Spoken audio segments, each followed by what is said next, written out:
Hey everybody, how you doing? I want to address something a friend of mine brought to me, that the Howard Terminal Jack London Square project is going to cost the city of Oakland $855 million. That's not true. First of all, that came from the term sheet, or basically a misread of the term sheet, let alone where the project is, by a person who doesn't even live in Oakland. I think it's like 3,000 miles away in New Jersey. But that's not the point.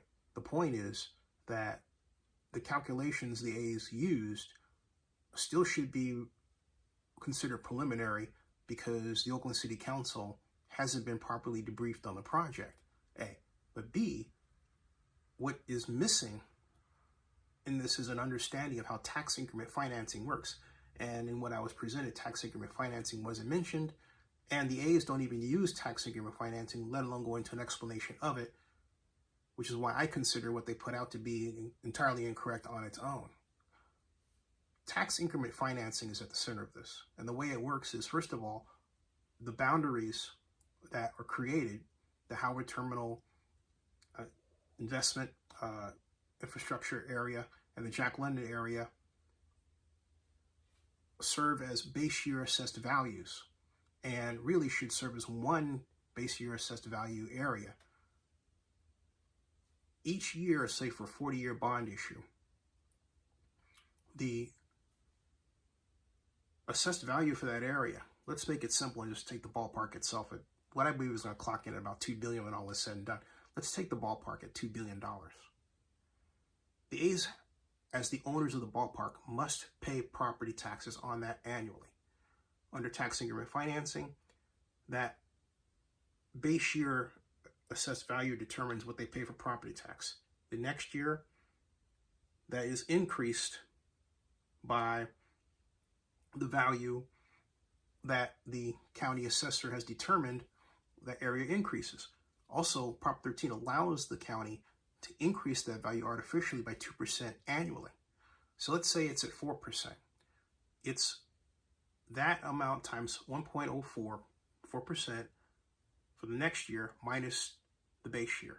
And then for the second year, it's that year, again, it would be 1.08. Let's say it increased at 4% each year.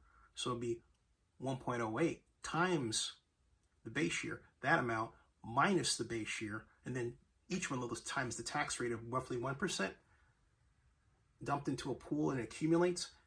That's your tax increment financing revenue right there, okay? If you use the ballpark at $2 billion, let's say it comes in at $2.3 billion, then you're looking at about $1.4 billion from that source of revenue, from that venue alone. That doesn't include any other development around it, okay?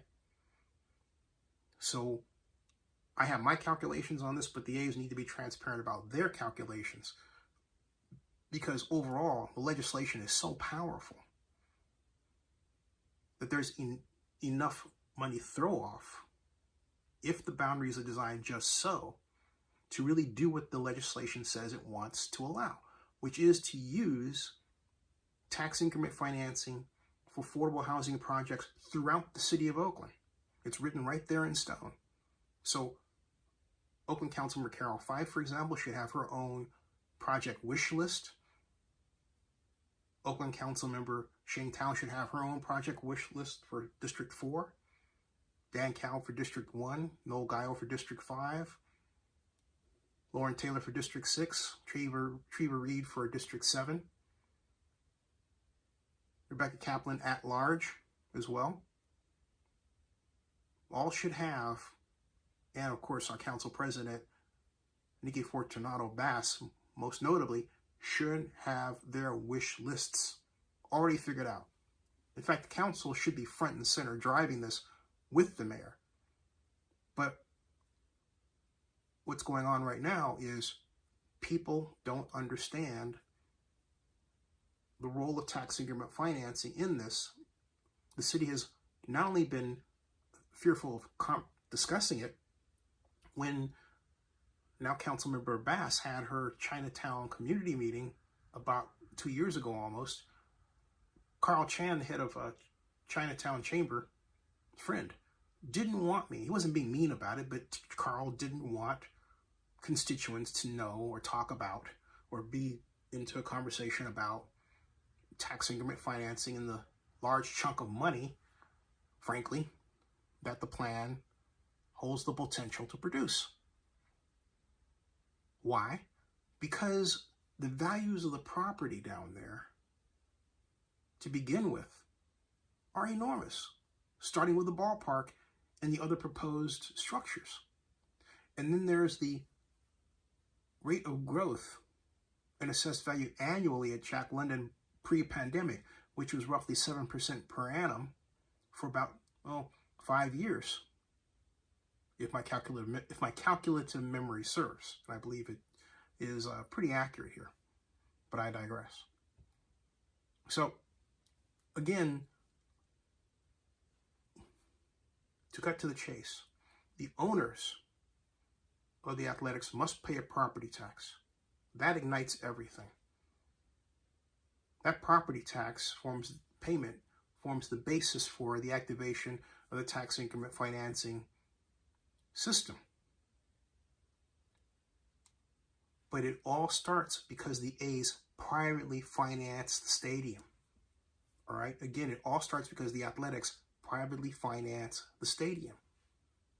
Now, what the city of Oakland should be doing is working with the Biden administration to get a chunk of that infrastructure bill so that at the end of the day, it can apply part of that to Howard Terminal and then have even more money from tax increment financing revenue available for other city services and projects designed to stop the gentrification problem that Oakland has suffered from for so many years because we killed redevelopment. A number of people involved in this now don't seem to understand that Oakland had one of the best affordable housing systems in the entire world when we had redevelopment. We had what I used to call an affordable housing industrial complex with people like those who ran Bridge Housing and John Stewart and others who established an expertise at building affordable housing for the many. Oakland was known for that. Oakland took pride in it. And now, because it's another long story, we've lost our institutional memory, the people that are in charge now don't seem to remember that or want to get it back. I don't get it. And I don't want an explanation. I don't care what the explanation is. I don't. We have work to do with this.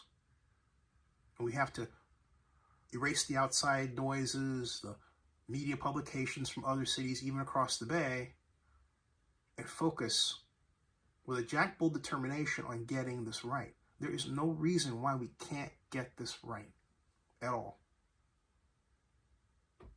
Councilmember Fife's District 3, she put out a tweet saying basically that homelessness is more important than baseball. Well, that proves right there that a person who was responsible for Moms for Housing, who could lend considerable energy to making sure the A's project is done right,